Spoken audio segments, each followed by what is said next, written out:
Happy Halloween, everybody! Thanks for downloading this mini movie review.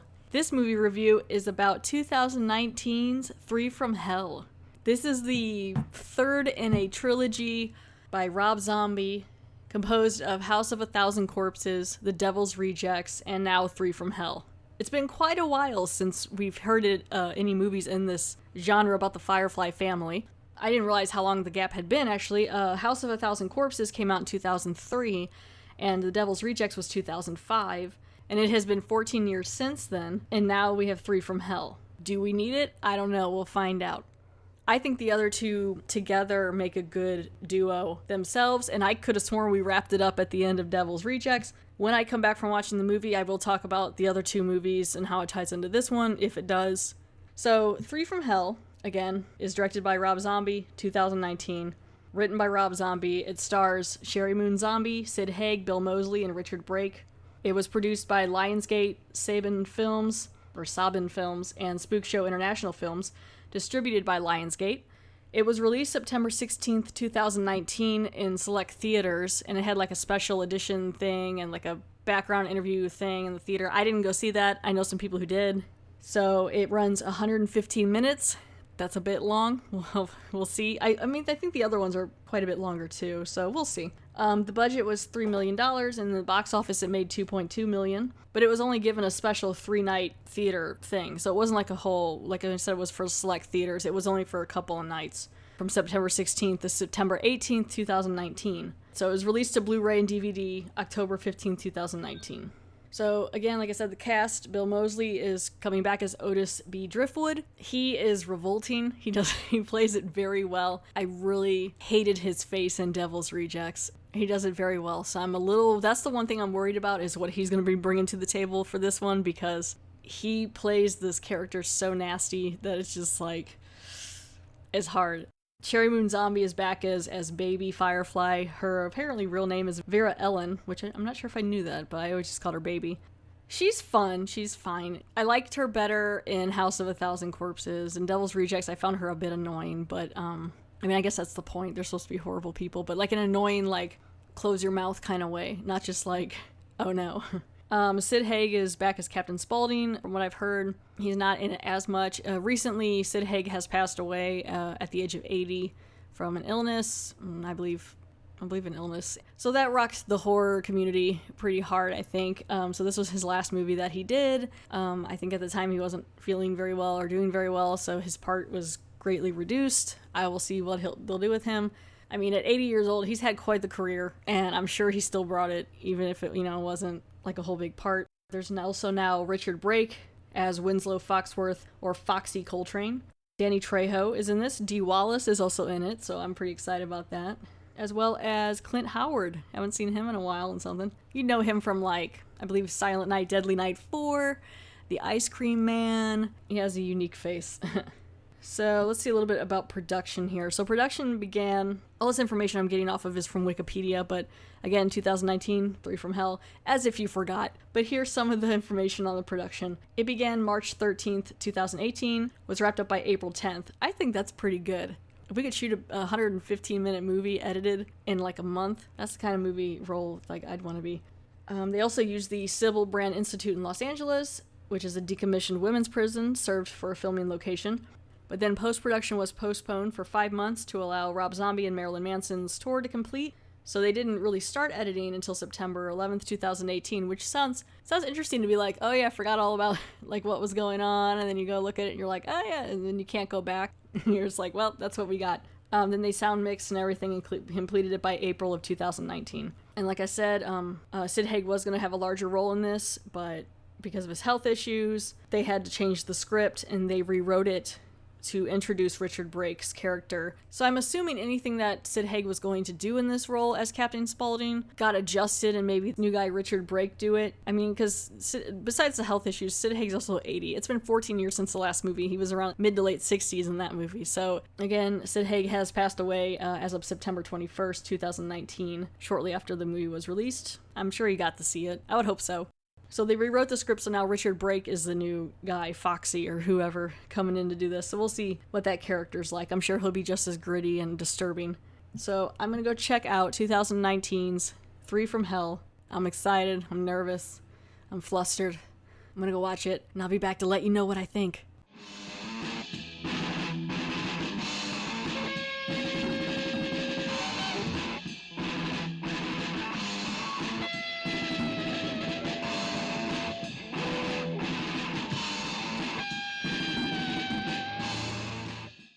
Okay, and I'm back. Let's get into it. I'm just going to brush on a couple quick things that I want to mention, and then I'll get into a brief summary, and yeah, we'll just go from there. I didn't realize how little of a budget these movies had in this trilogy, actually. I was going through and looking up a few things, and as far as movies go, I mean, it's a big budget for me, because I don't have a whole lot of money. But House of a Thousand Corpses and The Devil's Rejects was only a $7 million budget for each movie. Now, Three from Hell was only a $3 million budget, and I feel like you can kind of tell in this movie. It came off to me a bit cheesy. The writing was not that great. It really didn't need to be made. It didn't add anything really to the story. I mean, it was fun for what it was because it was just them being crazy, but they really weren't all that crazy like I thought it was going to be. I thought they were going to really ramp up some of the sex and the violence and everything like that. And some of it, yeah, some of the kills, there were a couple parts where I was like, oh, okay, yeah, some were pretty bad. But it was, I mean, you could have just cut it off at Devil's Rejects and it still would have been fine, which is what I kind of figured. But I was expecting to at least have something memorable, and it just seemed like they were trying too hard, like Rob Zombie or someone was trying too hard, and it wasn't working. It came off as slightly pretentious, but trying to be artistic, but just really just slowing down a lot of the scenes, making this 115-minute runtime unnecessary. You could have cut some of those slow scenes and just wrapped it up, Surprisingly, for me though, I was actually quite surprised. The person I enjoyed the most in this was Baby. I thought Sheri Moon Zombie did a really good job with it. I mean, it was a little predictable on some of the stuff, but she was acting like she was batshit crazy, and it was fantastic. I had a lot of fun with her character. I was like, oh, I like her in the other movies too, but she can come off a bit annoying, which I guess is the point. They still threw in her laugh and stuff in this movie, but I did enjoy her just being completely off the wall. This movie, I'll tell you. First of all, when I said before the break or whatever, that Sid Haig's part got cut, they weren't kidding. He was out within the first 5 minutes of the movie. I was actually kind of surprised. I was like, oh, okay. I guess he's gone now. So basically what it is, for some reason, it cuts off right from the end of Devil's Rejects. In the end of Devil's Rejects, there's a long scene with the song Freebird by Lynyrd Skynyrd, where they're all shot up 20 times a piece. Like, they just get riddled with bullets. It was weird because it started out showing Otis driving away with Spaulding and Baby in the car, but then they got caught and they all get rushed to the hospital, and for some reason they decide to save them, I guess so they could face justice, but it still doesn't... I mean, it took them, according to the movie, and this is in the late 70s, they catch them all, bring all three of them into the hospital, and keep them for a year to recover, like up to a year, before they try them. And people are like, infatuated with them and all this stuff, and they're eating it up because they're on TV. I mean, not Otis, he's just like, fuck all y'all, but even Spaulding. But Baby's having a good time.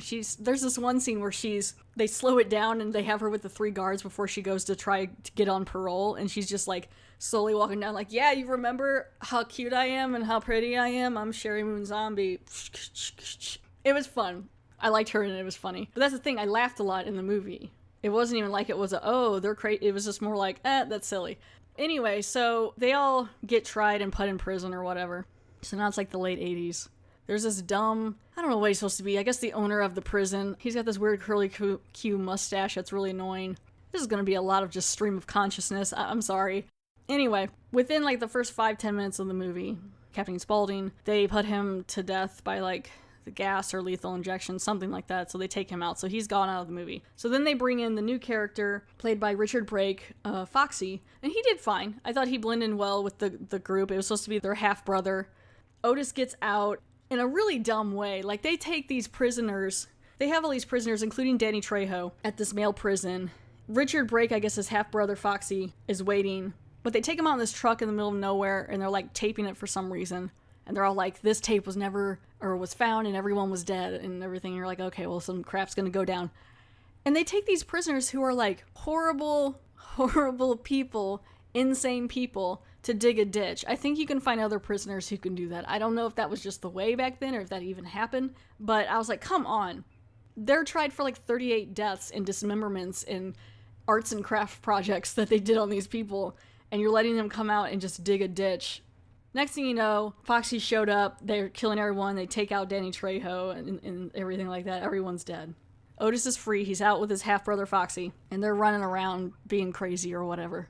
Baby is trying to get parole, and there's this really fun scene, like I said, where she walks out with the guards. One of the guards, I realized that was Dee Wallace. She is completely different looking in this movie. It almost doesn't look like her. She looks kind of old, and it's a dark role for her, kind of, which she's good at playing that kind of stuff, but it was just so weird because she's such a gem and such a sweetheart, it seems like, in real life. But in this movie, she's kind of like this hard-as-nails guard that hates Baby, and they're all three taking her into the room for parole, and this part was probably one of my favorites, where they're just asking her if she should go on parole, and she just starts spouting off this crazy nonsense, and they're just like, yeah, we're gonna wait 5 more years, and she's like, that's cool, man, whatever, that's cool. And then she gets upset, and she breaks Dee Wallace's nose. Her guard name is Greta. She breaks Greta's nose, and the first lines that come out of Dee Wallace's mouth in the whole movie, this has been like 20-30 minutes or something, is fucking bitch.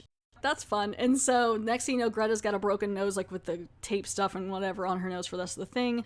So Otis and Foxy are like, we need to figure out some stuff. Let's go make a house call. We're going to get Baby out. So they go to that prison guard guy or whatever, and they get like him and this other dude and like their wives.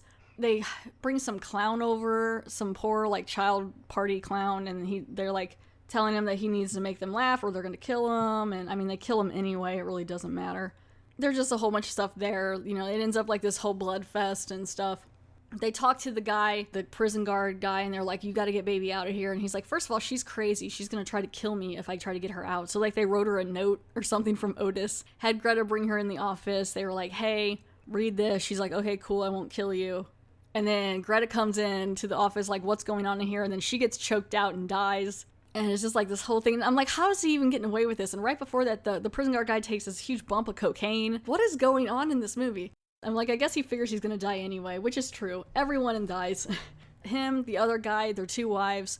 The one's naked and she takes off running outside, which I don't know why Baby let her get out, because then this neighbor saw. I don't know if they killed the neighbor. I'm assuming they did. They didn't really show it. And there was a couple good kills there, like the stabbing of the naked chick or whatever out in the yard was kind of gross and crazy. And then the other chick got her throat slit, which is always makes me cringe.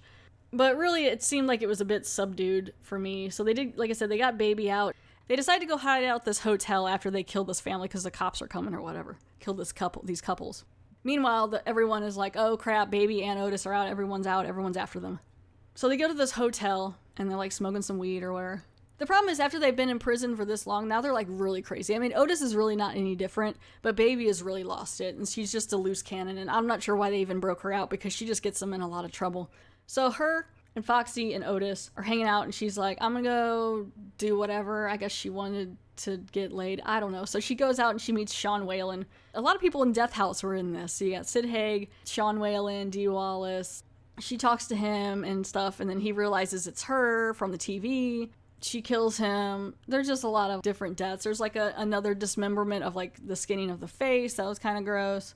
They meet this couple, the woman that they do skin her face or whatever, and they start teasing them, like Foxy is teasing them by talking about tits or whatever, and somehow that gets them all flustered, and then Otis is able to shoot the other guy in the face, and like, what? I'm like, come on, why is these people even that wouldn't even work. Some of this stuff just seemed like they were grasping at straws or like low-hanging fruit, that they were just trying to make these jokes and things, and if all else fails, they just threw in the word fuck. Probably the weakest one in the trilogy. Definitely, for me. I actually really liked House of a Thousand Corpses quite a bit. Devil's Rejects was still good. Anyway, so after Baby kills that one guy, Sean Whalen, after she talks him into buying her a grape soda or whatever, they're like, well, shit, Baby messed it up again, we need to get out of here. And they're like, well, let's go to Mexico. That'll work, right? I don't know what the rules are in the late 80s, if they needed to have a passport or how they got over there, but next thing you know, they're in Mexico. It really didn't take much time. They're like, yeah, cool, Mexico. Then they end up in Mexico. Everyone there speaks English pretty well. I thought that was kind of interesting. The place that they go to stay right away, they're having like because it's near Halloween, so they're having like a Day of the Dead celebration. So they get there, and they talk to the guy, and they meet. Then, of course, they have this guy, Sebastian, who I liked quite a bit. He's a little person. He has a patch. He was probably the only other person I liked besides Baby a little bit in this. And of course, there's a couple tiny jokes about him or whatever, but he's fine. I like him. He comes back later. So he like takes their bags in, they get them all situated. And they're all like, yeah, we would like to get laid or whatever while we're here. And so this hotel owner or whatever is like, cool. We got these ladies. They call them the bicycles or whatever because everyone's had a ride on them. So he's like, cool, we'll get situated and we'll go hang out tonight. We'll go party or whatever. And he goes and makes a phone call. So apparently when they killed Danny Trejo, this guy knows him. He knows this guy's son. So now the guy's son is like, oh, I'm totally going to go kill these guys and take them out or whatever. We need to go get them because they killed my dad. In the meantime, the three will go down to this like cantina thing, and they're all like throwing knives and getting drunk on tequila and meeting these ladies they're gonna bang and all this. And the next day they're all hungover. There's a cute scene kind of between Baby and Sebastian. She's nice to him. She says he reminds her of her brother Tiny. And if you remember Tiny, he was the really tall guy who was a little different looking. And she's like, yeah, you remind me of him. And then he's like, that's nice and you're really pretty. And then what's weird is he kind of comes around and helps to try to save them and dies by it later. Maybe because other people treat him like crap. I don't know. Or he thought Baby was attractive. Later he gets shot and like he dies trying to help her get out. So this is all happening. Otis and Foxy wake up with their ladies and everyone's, naked and drinking tequila and gross. And for some reason they enjoyed sleeping with them even though they're really gross, especially Otis. Because he had some real nasty underwear. They were supposed to be tighty-whities, but they were loose and they were gray or like brown. Then they see these vans show up, and these like luchadors come out, right? So it's these guys like in these hitman outfits where they got like the Nacho Libre kind of stuff on. Okay, and they all got guns or whatever, and so they're coming in to get them. And so it's just like them all getting shot, everyone's getting shot. They're shooting all these bullets at Otis. He hides behind a bed with one revolver and he doesn't get hit at all. They're like, okay. Everyone's just running around. Somehow Baby's got the bow and arrow and she's a very good shot at it, of course, and she's taking people out, even though it's been like 10 years that she's even done any of that. So they end up down where Baby and Foxy get tied up. Otis finally comes out. It's like a standoff in the middle of this area by this fountain. Sebastian comes out and gets them out. There's this whole fight. They kill everybody, apparently, including the hotel owner that gave them up, which Otis shot him in a car, like a machine gun, and didn't get covered with any blood whatsoever. And I was like, okay, fine, whatever. And there's a lot of slow-mo scenes trying to be artsy. There's a three-legged dog at the end that was kind of funny. Just follows them. And they just walk away back into Mexico. And that's it. I guess they're done. Foxy got shot in the chest, so I guess he'll be okay. I don't know. Like, it just seems pointless a little bit. Couple other fun parts to mention, though. There was a scene where Greta, played by Dee Wallace, took Baby down to go get the shit beat out of her by these two large women at the prison. And this part it was funny, but like it was also predictable. It looked like Baby was getting the crap beat out of her, like getting stabbed, right? And it looked like she was. I don't know how this happened. So Greta comes back down, and these two women have been gutted. Like, one has got like her intestine hanging out, and then she carved her name Baby into one of the foreheads, and then in blood it says like, I think it said like, fuck you, Greta, or something like that in it. And I was like, it's kind of funny, but it's also like, really? She's that good to get out? Like, she had like her feet tied up. So, I mean, that was something. They did have a scene with In-A-Gadda-Da-Vida in it, which, it was fine. That song's not that bad. Would I watch it again? Nah. Part of me may even just consider the first two as part of the whole sequence. Which I've done that before. There's other shows and things I've done that before. Nothing against the writers or people who make it. I'm sure it was good fun. They only shot the movie in like a month with like half the budget, and you can kind of tell. But if you guys watch Fear the Walking Dead.